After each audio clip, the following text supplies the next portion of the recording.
Welcome to KRR kitchen. இன்றைக்கி நம்ம கிச்சனில் நல்ல ஒரு அருமையான ஹெல்த்தியான சட்னி ரெசிபி தான் பார்க்க போகிறோம். இந்த சட்னி பார்த்திங்கன்னா இட்லி தோசைக்கெலாம் ரொம்ப அருமையாக இருக்கும். இன்றைக்கி நம்ம வேர்க்கடலை சட்னி எப்படி செய்கிறதுன்னு தான் பார்க்க போகிறோம். ஏற்கனவே வேர்க்கடலை சட்னி நிறைய வெரைட்டி போட்டிருக்கேன். இன்றைக்கி செய்கிறதும் பார்த்திங்கன்னா கொஞ்சம் டிஃப்ரெண்ட்டாகவே இருக்கும். டேஸ்ட்டு ரொம்ப சூப்பராக இருக்கும். எப்படி செய்கிறதுன்னு பார்ப்போம் வாங்க. அதுக்கு முன்னாடி நம்ம சேனலை இப்போ தான் ஃபஸ்ட் டைம் பார்க்குறீங்கன்னா சப்ஸ்கிரைப் பண்ணி வச்சுக்கோங்க. கூடவே பெல் சிம்பல் ப்ரெஸ் பண்ணி ஆளுங்கிற ஆப்ஷனையும் ப்ரெஸ் பண்ணி வச்சுக்கோங்க. அப்போ தான் நான் போகிற வீடியோஸ் எல்லாம் உங்களுக்கு தொடர்ந்து நோட்டிஃபிகேஷனில் ஒன்றுக்கு ஒன்றே கிடச்சிட்டு இருக்கும். இப்போ வாங்க இந்த வேர்க்கடலை சட்னி எப்படி செய்கிறதுன்னு பார்த்துடலாம்.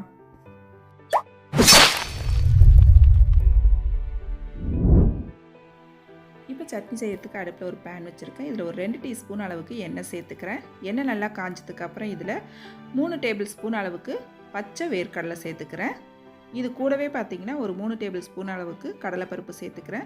இதிலே நீங்கள் வறுத்த வேர்க்கடலை சேர்க்குறாந்தா கடலைப்பருப்பை வறுத்துட்டு அதுக்கப்புறம் சேர்த்துக்குங்க.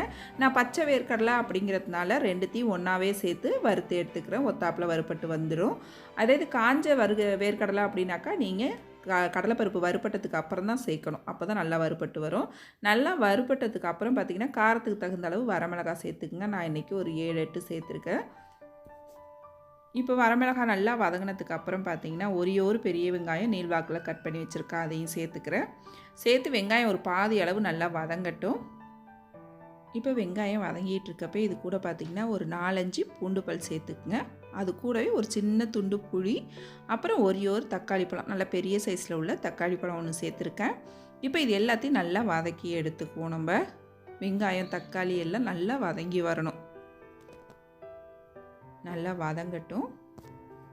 இப்போ பாருங்களேன், எல்லாம் நிறம் மாதிரி நல்லா வதங்கி வந்துடுச்சு. இப்போ இதை கொஞ்சம் கூட சூடு இல்லாமல் நல்லா ஆற வச்சு எடுத்துக்குவோம். நல்லா ஆறினதுக்கு அப்புறம் மிக்ஸி ஜாரில் மாற்றி வச்சுருக்கேன். இப்போ சட்னிக்கு தேவையான அளவு உப்பு சேர்த்து கொஞ்சமாக தண்ணி விட்டு இதை கொஞ்சம் கொரப்பாக அரைச்சி எடுத்துக்கணும். நம்ம வேர்க்கடலை சேர்த்துருக்கிறதுனால சட்னியை பார்த்திங்கன்னா நைஸாக அரைக்கக்கூடாது. நைஸாக அரைச்சோம் அப்படின்னாக்கா அந்த வேர்க்கடலேருந்து அந்த எண்ணெய் வாடை வர மாதிரி ஆகிடும். அதனால் எப்போதுமே வேர்க்கடலை சட்னி அரைக்கும் போது பார்த்திங்கன்னா கொஞ்சம் கொரப்பாக அரைச்சி எடுத்துக்குங்க. அப்போ தான் சட்னி பார்த்திங்கன்னா நல்லா டேஸ்ட்டாக இருக்கும். இப்போ மிக்ஸி ஜார் கழுவி இதில் தண்ணி சேர்த்துக்கிறேன். தண்ணி சேர்த்ததுக்கப்புறம் நல்லா கலந்து விட்டுருங்க. சட்னி திக்காக வேணுன்னா திக்காக வச்சுக்கோங்க. இல்லை கொஞ்சம் தண்ணியாக வேணும் அப்படின்னா இன்னும் கொஞ்சம் தண்ணி சேர்த்து கூட கலந்துக்கலாம். இந்த சட்னி பார்த்திங்கன்னா தண்ணியாகவும் சாப்பிட நல்லாயிருக்கும், கொஞ்சம் திக்காக வச்சு சாப்பிட்றனாலும் நல்லாயிருக்கும்.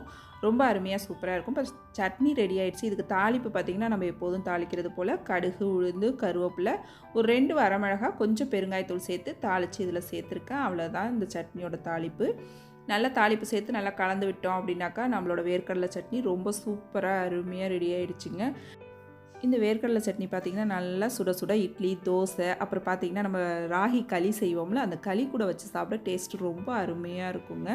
இட்லி தோசையோட களிக்கு ரொம்ப சூப்பராக இருக்கும் இந்த சட்னி. ட்ரை பண்ணி பாருங்கள். இந்த சட்னி ரெசிபியை ட்ரை பண்ணி பார்த்துட்டு எப்படி இருக்குன்னு எனக்கு கமெண்ட் பண்ணுங்கள். என்னோட இந்த ரெசிபி பிடிச்சிருந்ததுன்னா லைக் பண்ணுங்கள், ஷேர் பண்ணுங்கள்.